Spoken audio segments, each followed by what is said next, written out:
It just seemed to me that I didn't understand the point of making anything unless I felt like it had my fingerprint on it, and it just felt like nobody else could have made it. Well, Jim, welcome back to Director's Notes. Oh, thank you for having me. Yeah. No, absolutely. So, Editor-in-Chief Marbell spoke to you in 2016 for Greasy Strangler. Okay. And luckily, I am also a fan of your work. I have to say, and I was like, right, I'm going to open the interview with this. All I keep on singing this morning when I've been listening to this is Hootie Tootie Disco Cutie. Yeah. So thanks for that. Ah, you're welcome. Yeah. I have a sticker on my suitcase that's a Hootie Tootie Disco Cutie sticker to differentiate it from other people's luggage. Nice. That's a lot better than a ribbon. You know, everyone puts a red ribbon on, But and do they? I haven't seen that. Yeah. yeah, it's I some kind would of have done. no, I think that line's a lot better. Okay. So I was watching obviously film yesterday and sort of thinking about right, what are other films I've seen that are like this? And there aren't, which is brilliant and so refreshing. So I think I wanted to ask you about developing a very singular identity and signature, which is what I want more of. You mean like my Film. style or sort of. Yeah, yeah. Well, yeah, I mean I've kind of thought about it quite a bit because I think there's quite a big gulf between the sort of work that I make and then actually the work or the films that I watch and that I enjoy and that I kind of seek out, and they're completely different to each other. I sort of landed on the thought that I guess like having a sort of quite a typically sort of repressed British childhood and sort of I don't know, maybe feeling like the sort of doing anything creative was outside my possibility. I went to university and studied Spanish and was going down a sort of academic line. Then my girlfriend at the time was at art school and I was very jealous of her and all her friends. And then I sort of started to think that maybe I could do something more creative. But I guess well, because I started off in advertising actually for about 3 years. I was a copywriter, and then I didn't really, I always felt kind of a bit ashamed about sort of peddling things and that whole industry, and then wanting to make the work as kind of unaspirational, because they always use the word aspirational. I sort of wanted to make it the opposite of that, because then it didn't feel like it was trying to be sort of slick or sexy or cool. And I think that just somehow that really corrupted my aesthetic, so that I ended up just enjoying um just going in this different direction, I suppose, to everybody else, and making work that felt very much like me and sort of quite hopefully quite singular. I mean, it just seemed to me that I didn't understand the point of making anything unless I felt like it had my fingerprint on it, and it just felt like nobody else could have made it. Yeah. But why I want to make work that sort of, sometimes I can look at the work I make and sort of get frustrated with myself and think, why am I still going down this kind of contrary, like, I go down a rabbit hole of sort of trying to be in a place where it feels like a bit of an experiment, and I don't know whether it will, like, how it will work or whether it will succeed. And I try to keep it quite loose and try to keep myself interested by not over preparing, and by not kind of being strategic or formulaic with what I do. So I don't know, there's something in me that wants to just to not, sort of very long answer, but to not analyze too much and to just keep it feeling, in a way, the more instinctive and fresher it feels to me, the more I feel like it's of me, and therefore quite personal. But it's peculiar that I make this absurd kind of work that I also feel is very personal to me, because I don't think I'm sort of trying. I think I'm just letting it happen. But with Ebony and Ivory, I remember when we were editing it, it was the first time that I thought how it might feel to anybody watching it. And I sort of realized that when I wrote it and when I filmed it, I hadn't thought for a second about an audience or about anyone's reaction. I was just completely in my own head of doing what made sense to me and doing what made me laugh or made me feel excited, which I think is where you should try to be. But obviously, I also think, well, it would be nice to try to connect sometimes with a bigger audience. Look, I don't know. I mean, I'll see. A bigger audience and then get the bigger funding, but then you have people telling you what you've got to do. Well, yeah, I mean that's the thing, isn't it? Yeah, and I'm less interested in that, I guess. Yeah, Yeah. So it's a battle. I'm with you. But yeah, I mean, keep fighting the good fight. Yeah, I mean, Right. I will keep doing that, but I'm, you know, I think it's just being mindful, really, of. I mean, this was a particularly indulgent film, so my next film, I think, will not feel like this in probably in any way, and will definitely not be as I'm sort of leaning into really something that I probably did with Greasy Strangler as well, which is where I'm trying to sort of push moments and hold moments and scenes and see how far I can stretch them and see how that feels. And it's quite interesting when you make work like this that you really do seem to polarize people as well. Like, you find that there are some people who feel really kind of liberated watching it and feel excited and really love it and think that there's some permission therefore to sort of be a bit freer with the way that they might create work, or even, no, this sounds very grandiose. I don't mean it, but it's, if I watch something, probably like when I first saw David Lynch or whatever when I was a teenager, it just makes you feel like it's okay to be in your head and to have the thoughts that you have and to not feel ashamed maybe about who you are or how you are. And so I think some people maybe feel that, and then some people, I mean, I did an interview the other day. I don't really read interviews or reviews. I sort of stay away because they, I'll get fixated even if there's a good one on some line in it that seems to say something that I might not have thought about why I do what I do or whatever, and then thinking too hard about it. So I don't really want to do that. But I did an interview with the Sydney Morning Herald in Australia, where he started off by saying, "Oh, did you read the review in the New York Times of your film?" And I said, "No, I don't read reviews at all." And then he said, "Oh, well, they said it was singularly annoying." And I said, "Well, thank you for telling me that. Um, that'll be You in my said, head no, I don't want to always." know. Yeah, but then I sort of thought about it,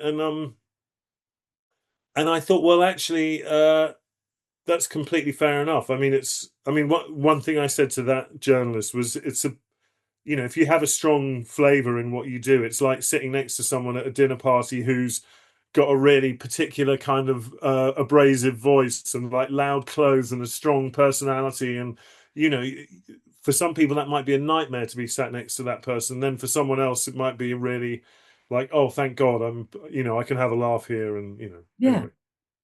I mean, it's a breath of fresh air, and I would love to know, in a world where we've got a lot of biopics and they're all very serious and they're all beautiful, and have you had anyone sort of accidentally go into this thinking it's going to be serious?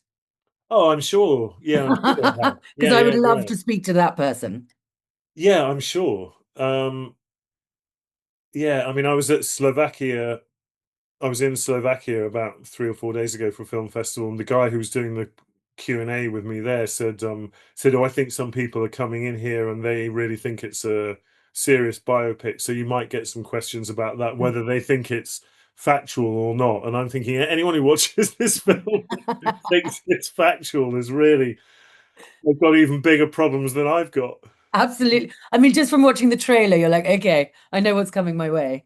Yeah, and I mean, but also, my my desire to make this film wasn't born out of any kind of interrogation of Paul McCartney and Stevie Wonder, or a fascination with the song Ebony and Ivory. I think it was more just a kind of uh, just having this fanciful notion of making a, like a sort of revisionist kind of fake biopic about a song that no one's really fascinated by.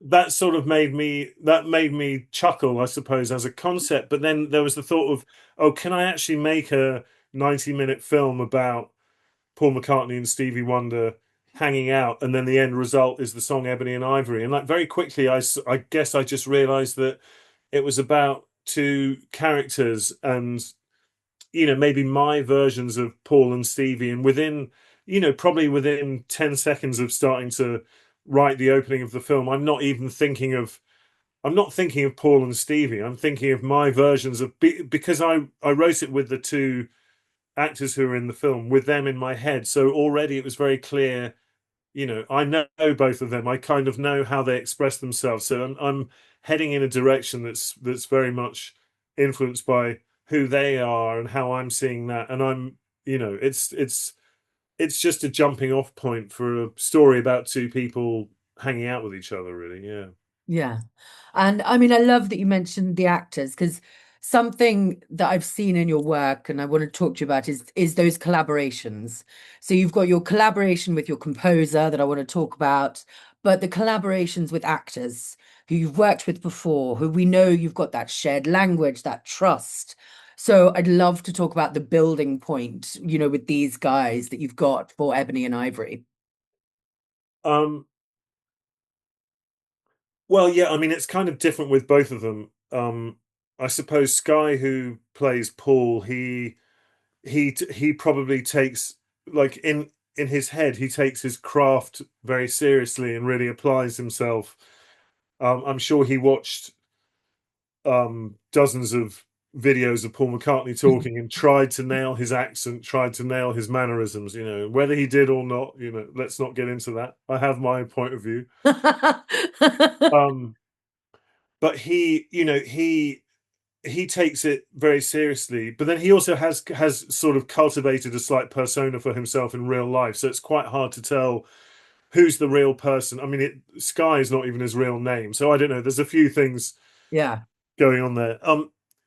Gil, who plays Stevie, I mean, Gil's just someone who I just come across certain characters, I suppose, who I find just really endearing, and I sort of just love being with. And he's just the sweetest guy, and I feel sort of, like I kind of love him, and I'm very protective of him. But I also really wanted to work with him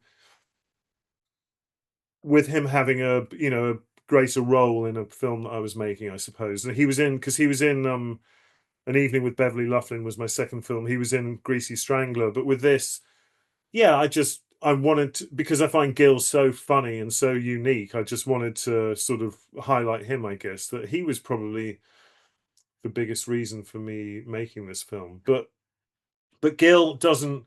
He's not. I don't know that he operates in the same way as the rest of us. I don't know when he reads a script whether he understands why things are happening, or maybe he does on a deep level. I just don't know. But he's quite sort of trance-like, and he struggles to remember dialogue, and he gets very anxious. I think he didn't really sleep much throughout the whole shoot. I think he collected his breakfasts throughout the shoot, so that apparently by the end of the shoot there were about 18 breakfasts around his bed in his room. It was all very strange. Um, but I guess I it feeds into the mania. yeah, or into the plumbing. Um, I think you just have to work with each person according to what's going to make them feel comfortable and bring out the best in them. And so I suppose with Gil, who plays Stevie, I was much more attentive to whether he feels comfortable, whether he needs a break.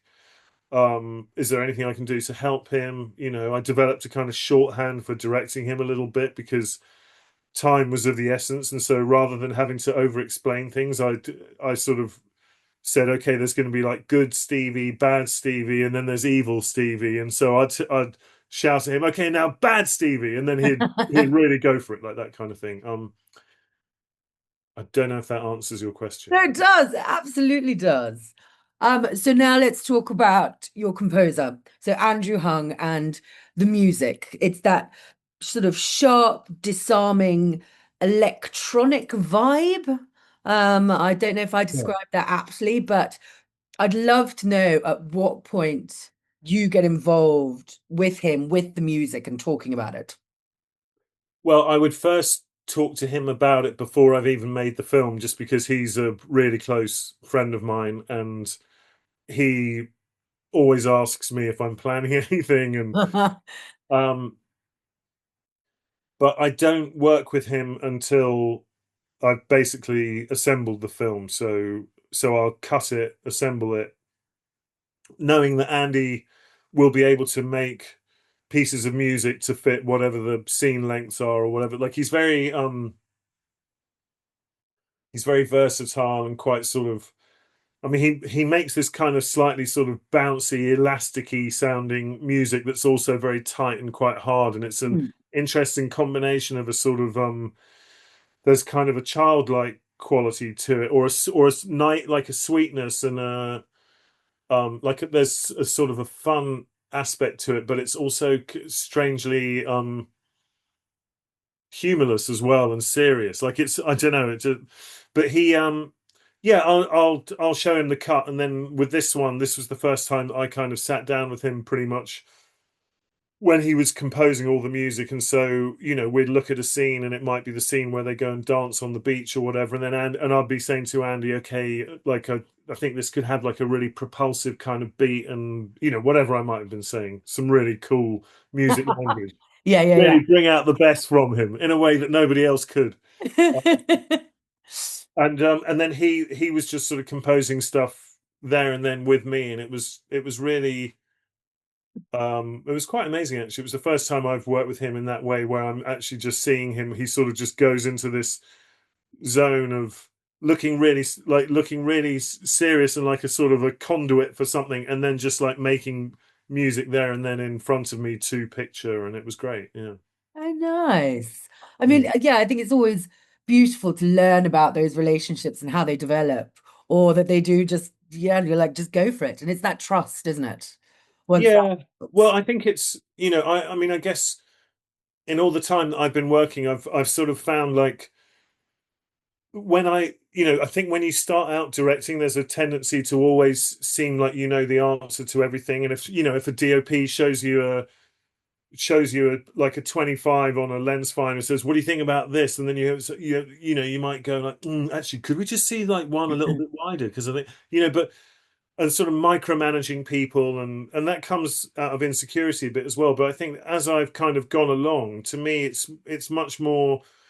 Um, I think it's just it's you know, it's more, what's the word, like empowering is an annoying word, but it's just more satisfying if you give space for people to really contribute what they can to it, and what they're, you know, what they like, how they think something should feel, and then, you know, and then you get surprised by it, and then you create something. There's just this sort of mesh of, you just create something that feels really new. And I mean, with Andy, I would never be too prescriptive with him, because he's not that kind of guy anyway. He's very intuitive. He doesn't, I don't know if he knows why he creates what he creates, in the same way that it's a bit like that with me. And so I kind of gravitate towards people like that, who are quite instinctive and intuitive, and not, and don't over intellectualize and sort of make it a, you know, what feels like a kind of dry careerist academic sort of process. That's not really what I'm interested in. So I would rather he comes back to me with something that I feel like, well, how the hell am I going to use that, you know, rather than something that just feels like obvious film score music. I mean, often you can see films that feel technically so competent and like maybe really well written, and the acting can be very strong, but then the soundtrack just feels so sort of generic, or you know, like I don't really understand that. Like I love Andy because he just makes something that nobody else could do. I guess, yeah. Yeah, beautiful. So now I want to ask you, one, there was part of me that was expecting you to be Scottish because there's a lot of kind of those links, like in Beverly, we've got the Scottish. Oh yeah. Want to know about that. And then I want to know, because when I was watching Ebony and Ivory, it's this juxtaposition of obviously wild, beautiful Scotland, where we're used to seeing classical films, maybe big costumes, and we've just got these guys being odd, which I loved. So Yeah. all of that. Um, well, as far as Scotland, I've no idea. I don't know what. But actually, weirdly enough, there's a couple of films that I'm, potentially making next, and one of them I've sort of realised I've made about three characters in that Scottish as well. So There's something there. there is something. There's something there. Yeah. I mean, yeah, I did. I mean, that girlfriend that I mentioned who was at art school, she was at Glasgow School of Art, and I did go up there. I was like 19, 20, 21, and on a sort of all-night coach, and you go through the night and you can hear people. I can remember these two guys behind me who kept talking about fish and chips like for the whole journey, which must have been about 11 hours. Like, oh, yeah, no, fish and chips, going on like that. And there's something about it that I find quite funny, but it could easily be Welsh or Irish. Fair, fair. Um, and then the other question, oh, about the Scottish.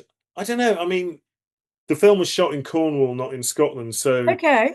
um, but yeah, I mean, just for me, it was just I just really enjoyed having a sort of, what really felt like a British landscape rather than both of my other films were shot in California, and Yeah.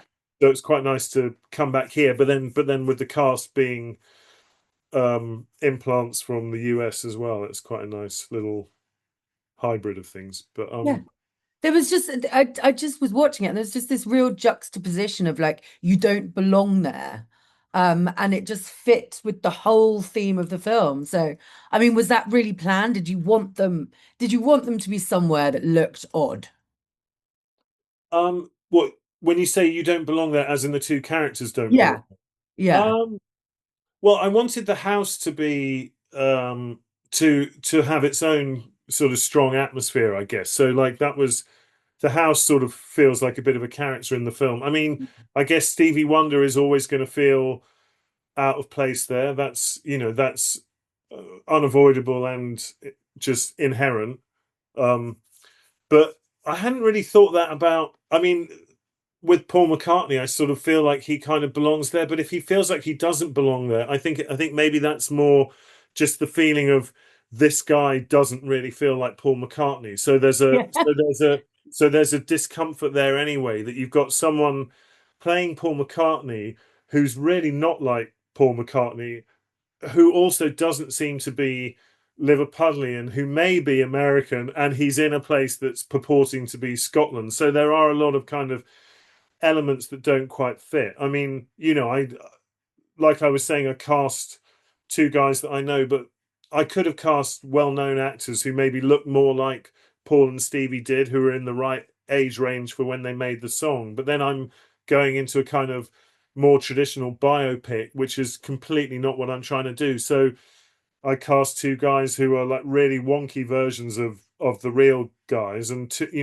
they're too old, they don't look right, and but then immediately you're not worried about trying to suspend your disbelief because you know that this is just something else. Yeah. So, but I do always like things feeling like an uncomfortable fit. Yeah. Yeah. And I mean the uncomfortable fit as well, and you sort of mentioned this at the beginning with your next film, is you push your timings. I don't know if they are timings or there is something that you've just got this brilliant knack of. And when I was watching Ebony and Ivory, I really noticed it in the sheep scene, for want of a better description. How do you know when shooting or when editing that you're like, right, this is the point where the audience, I'm not going to lose them? Because there's something so brilliant about it. Well, I mean, there's a lot. There'll definitely be quite a lot of annoying, persistent questions from me to the editor when I'm editing a scene like that. So I'm going like, "Oh, do you think it's too long? Do you think people still are they going to find this annoying, or do you think they'll find it funny? Or that's when I reach the point where I'm suddenly aware that I'm going to have an audience potentially watching this, and then thinking, okay, how far do I push this, but then you have to keep reverting back to, okay, how did I feel when I first watched this? It's like you just have to get in a headset that's not the person who wrote the film or shot the film, but you're now just someone who's watching the film. And I think I just try to always get back into like a kind of a pure headset of, how does this feel? Would I find this funny? I mean, I can only think of myself. I can't think of anyone else. I can only think, would I enjoy this? Would I find this funny? And I know the answer to that is yes. So that's all I can go on. But of course, there is some kind of like childlike glee in the fact that, oh God, really? They're still really going on. They're still, but but then I wouldn't do it if I didn't find it funny. Like I'm not trying to wind people up or exasperate people. I'm trying to I'm trying to make them laugh and feel free. I don't know. It sounds really stupid, but it's like, it's about. I mean, it feels like today in film that I can't think that there's anyone making comedies anywhere in the world pretty practically. I mean, maybe there's a couple, but everything's kind of very serious or dramatic or actiony, and I just kind of. I feel like I'm maybe there's like the sort of contrariness in me is quite oppositional to the sort of current film landscape. And if there was quite a lot of slightly experimental comedy being made, I'd probably be like, I'd be thinking, oh, I'd move into a different place or something. I mean, I'm not being I'm not overthinking it. It's just an instinct of when you analyze why you do what you do, I suppose. And so I'm just enjoying, when I'm making this stuff, being in a place where certain details, for example, are obviously pointless or even slash kind of boring or not funny, and they're kind of milked, because that's what life is like anyway. It's like, you might have certain friends who you love, who have little catchphrases or tell jokes, and they're not really funny, but you like them because they're not funny, and because they still have the sort of joie de vivre, or the self-conviction to sort of like sit there and tell some anecdote. And I don't know, like, I like the characters being a bit boring sometimes, or like, Paul's always holding up these products and going, oh, this is another wee Billy's big wee frisky whiskey, and he's sort of thinking, has he got a sort of product placement deal with a local shop, you know? No, no, it's great. And I think, I mean, audiences are going to connect with those things. I think we should always give Oh, audiences a bit more credit well, than yeah, I think maybe they so. do sometimes. Yeah, I agree with that. Yeah, I agree with that. And uh, it's just lovely to see filmmakers who recognize that. And are not just shoving it in your face and going, this is what it is. And you're like, okay, thanks for that. yeah, yeah, yeah, So yeah, talking about little details, I might be wrong, but so there's a cash box in Beverly, which yeah. you have to get, and then there's a weed box in Ebony and Ivory. Is it the same? It's not the same, but I decided with the little Dooby Wooby box in Ebony and Yeah. Ivory that I wanted it to be similar to the one in Beverly Loughlin. Yeah, it's just something that, it's just a little thought that when you're. I mean, it was a different production designer on both of the films, but yeah, on Ebony and Ivory, I just sort of thought, actually, could you make it look a little bit like the one, and show a screen grab from that film and look like that, but not like that, and yeah, Okay, good. That just settles my curiosity. yeah, yeah, Production design, that was something I wanted to touch on. First of all, I loved that old vintage grill in the house where they were cooking their really bland nuggets. yeah. Was Well, you like, say bland, but you haven't tasted them. You don't really know. no, but maybe as a British person who has had a Oh, Linden, I know.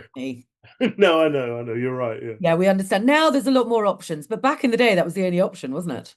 Yeah, and I like the idea that they only ate this sort of frozen breaded food that would Yeah. lead to diabolical constipation and irritable bowel syndrome. Ah, but yeah, so the look, the feel, everything of that house, which as you mentioned was like a character. What were you imagining? What were you giving your production designer? Well, I mean, the film's set in 1981. I think the idea is that it feels possible that every element in the film could have existed at that time. So he's got like his bicycle is like an old rally chopper kind of thing, but it's we sprayed it orange, and with the oven there. I mean, I think that oven we actually had to bring in because I think they just had an Arga there, but yeah, no, just to have stuff that sort of felt like, oh, if you had a little house on the Mull of Kintyre in 1981, what kind of stuff would you have there? But also, it's Paul McCartney from the Beatles, and you'd think that he would have some pretty top-notch stuff. So it's Yeah. quite funny that he's struggling with the same kind of level of crapness that the rest of us probably are.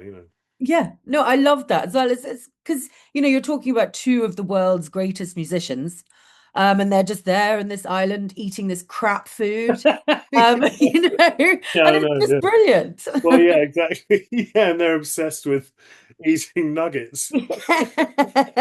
And all the different kinds. Who knew there was such a Yeah, variety? I know. Yeah. Well, there are actually more. I just didn't have time to mention the other variety. That would be another 30 minutes to the Yeah, film. exactly. Yeah. Sheep talking about different kinds of vegetarian nuggets. So obviously this is out in cinemas very soon. I'd love to know just a little bit, how have reactions been? So you premiered in Glasgow, which was brilliant, and then Canada. What's the general feeling? Well, premiered in the first screening was at a festival in Texas called Fantastic Fest in Oh yeah, of course I saw that. September. Yeah. Well, I think I mean, I tend to only really get the sort of positive feedback, I guess, because people don't generally come up and say, "Hey, you know what? I thought that was the most annoying, dreadful film I've ever seen." Oh, They just write it. yeah, yeah. Well, I did make the mistake one night, and I don't, like I was saying, I don't read reviews or get involved with that kind of stuff, but I did. I sort of felt, I think after Glasgow Film Festival, I thought, God, people seem to be really enjoying this. They seem like everyone's just telling me, oh yeah, like everybody loves it. And I thought, oh, I'll have a look on Letterboxd and see what people are saying. I sort of felt a little emboldened for a moment, and then looked on there and then found it sort of mildly terrifying, the kind of polarity there. And I mean, I think it's just like I was saying, it's um you just, yeah, it goes in. I mean, it's exactly the same with, maybe Greasy Strangler was even more like that, but like with Greasy, that was very polarized as well. I mean, that was reviewed 3 times in The Guardian and The Observer or something. The first time at Sundance, it got 4 stars. Then Peter Bradshaw reviewed it, gave it 3 stars. And then my producer texted me on the Sunday because it was being reviewed in The Observer and said, "You've got to look at The Observer. You've got to read the review." And I thought, wow, God, I must have got 5 stars. And I looked and it had 0 stars, which I thought must have been a typo. Zero. Huh?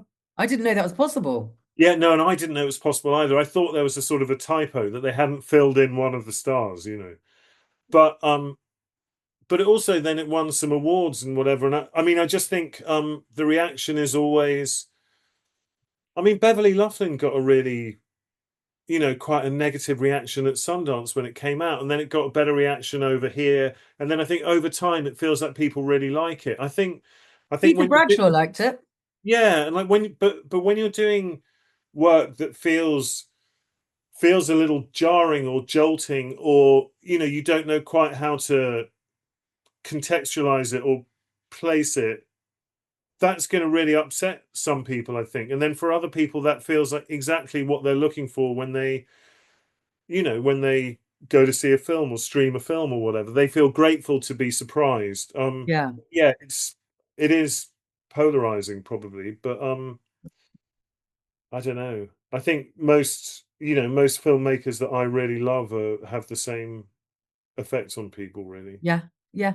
And I think that's what you want. You want to have an effect on people. And, Yeah. your work is very singular. So you want people to be watching things and going, "Ah, it's Jim Hosking," rather than that was a nice film that looked nice, sounded nice, not a clue who made it. Yeah, I mean, it's weird that there are, who look like they're going to be sort of indie film auteurs and will make one film and then, they get the wind in their sails, and then their next film is like the eighth remake of Pride and Prejudice or something. But everybody can do whatever it is that they want to do, of course. I just yeah, I think you just want to feel like you're doing what you want to do, and you well, I feel like I'm sounding like one of the characters in the film. You do what you want to do, and you do it the best you can, and then you've done it. No, I think I I, needed a bit of an accent there. yeah. Well, okay, you can get one of your choice, Scouts.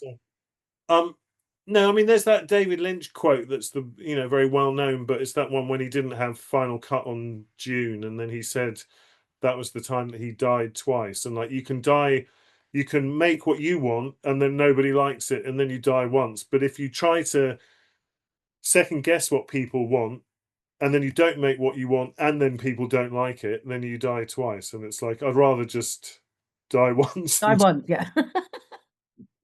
if you know what I mean. Well, I'm saying it like I thought of it, but I did say that I didn't. You've taken it and you've made it your own. That's I what you got to definitely do. I definitely made it very turgid and long-winded and boring. Yeah. Well, look, Jim, I'm going to end it there, but thank you so much. Thanks, Sarah. Thank you very much. Yeah. Cheers. No, brilliant. Well, I look forward to reading some letterbox reviews. I don't.